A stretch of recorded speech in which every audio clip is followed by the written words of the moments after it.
यह कहानी महात्मा बुद्ध के जीवन की अत्यंत महत्वपूर्ण घटनाओं में से एक है। वही क्षण जब राजकुमार सिद्धार्थ ने पहली बार जीवन के दुखों की सच्चाई को देखा और समझा। यही अनुभव उनके जीवन को बदल देने वाला सिद्ध हुआ।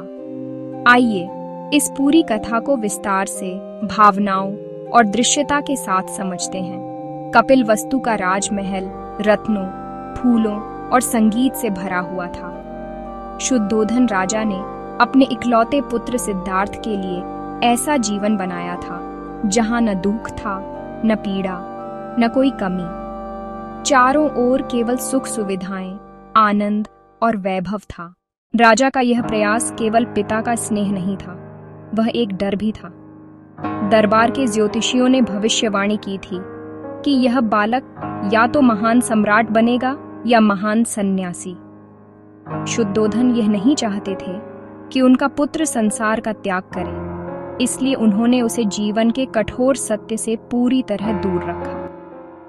महल के भीतर का जीवन सिद्धार्थ को कभी किसी वृद्ध व्यक्ति, रोगी या मृत व्यक्ति से मिलने नहीं दिया गया।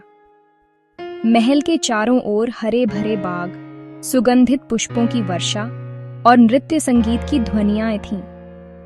सेवक इस बात का पूरा ध्यान रखते थे कि कहीं किसी उदास या बीमार व्यक्ति का चेहरा राजकुमार की आंखों के सामने न आए। सिद्धार्थ का हृदय कोमल और करुणामय था। वह प्राणियों के प्रति गहरी दया रखते थे, लेकिन उन्होंने कभी जीवन का दुख देखा ही नहीं था। एक दिन जब सिद्धार्थ लगभग 19 वर्ष के थे, उनके मन में अचानक महल के बाहर जाने की इच्छा हुई। उन्होंने अपने सारथी चन्ना से कहा, चन्ना, आज मेरा मन बाहर की दुनिया देखने को चाहता है। चलो, रथ निकालो। राजा को इसकी खबर मिली तो उन्होंने तुरंत आदेश दिया कि जिस मार्ग से राजकुमार गुजरे वहां केवल सुंदर, स्वस्थ और प्रसन्न लोग खड़े हों। कहीं भी किसी तरह का दुख दृश्य न हो। लेकिन नियति को कौन रोक सकता है। रथ आगे बढ़ा और सिद्धार्थ अपने चारों ओर प्रसन्न लोगों को देखकर आनंदित हो रहे थे। तभी अचानक उन्होंने एक बूढ़े व्यक्ति को देखा। उसकी पीठ झुकी हुई थी, दांत टूट चुके थे, आंखों के चारों ओर झुर्रियां थीं और हाथ कांप रहे थे। चन्ना, यह कौन है? इसका शरीर ऐसा क्यों है? क्या यह किसी दंड का परिणाम है? स्वामी, यह एक वृद्ध व्यक्ति है। हर मनुष्य उम्र बढ़ने पर ऐसा ही हो जाता है। कोई भी इस परिवर्तन से नहीं बच सकता। सिद्धार्थ कुछ पल मौन रहे। उन्होंने गहराई से उस वृद्ध व्यक्ति को देखा और कहा, तो क्या मैं भी एक दिन ऐसा ही हो जाऊंगा? चन्ना ने सिर झुकाकर उत्तर दिया, हाँ राजकुमार, ये सब पर आता है। उस क्षण सिद्धार्थ के मन में एक गहरा झटका लगा।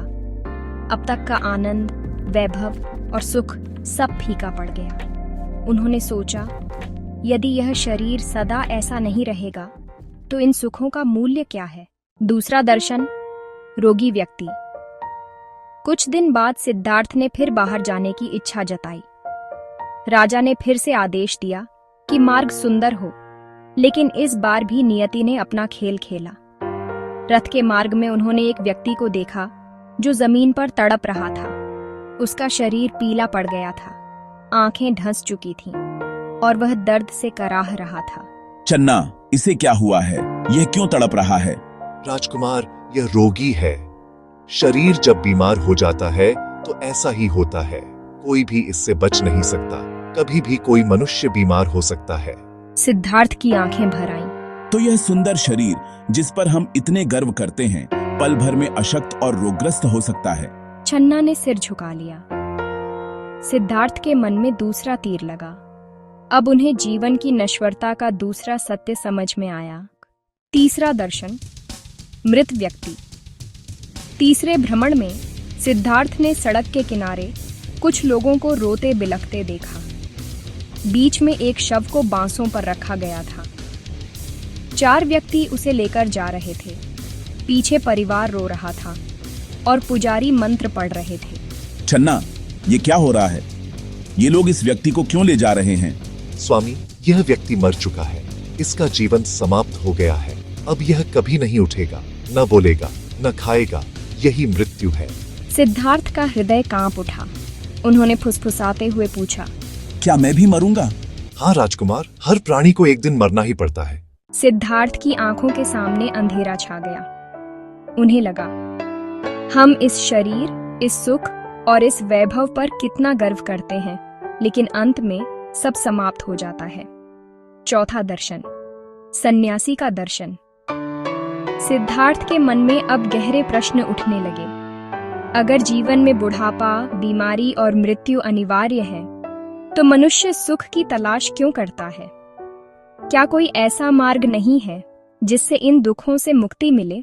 इन्हीं विचारों में डूबे हुए जब वे चौथी बार बाहर निकले, तो उन्होंने एक सन्यासी को देखा, शांत, स्थिर और निर्मल चेहरे वाला।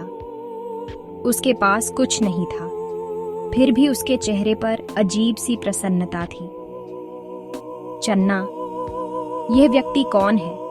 इसके पास न धन है, न परिवार, फिर भी यह इतना शांत कैसे है? स्वामी, यह एक सन्यासी है। उसने संसार के मोह माया का त्याग किया है और सत्य की खोज में निकला है।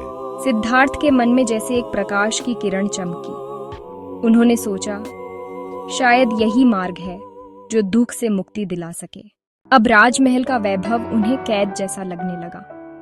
रातें बेचैनी में बीततीं और मन में बार बार वही प्रश्न उठता, जब सब कुछ नश्वर है तो इस जीवन का उद्देश्य क्या है?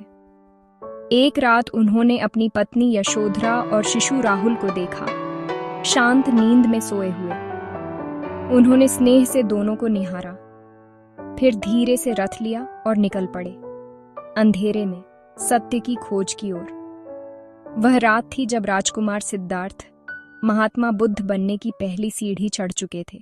इस कहानी से यह स्पष्ट होता है कि जीवन में बुढ़ापा, बीमारी और मृत्यु अनिवार्य है। जो भी जन्म लेता है उसे इन तीन दुखों का अनुभव अवश्य होता है, परंतु बुद्ध ने यह समझाया कि दुख का कारण अज्ञान और आसक्ति है। जब मनुष्य इच्छा, लालच और मोह से ऊपर उठता है, तभी उसे सच्चा शांति और ज्ञान मिलता है।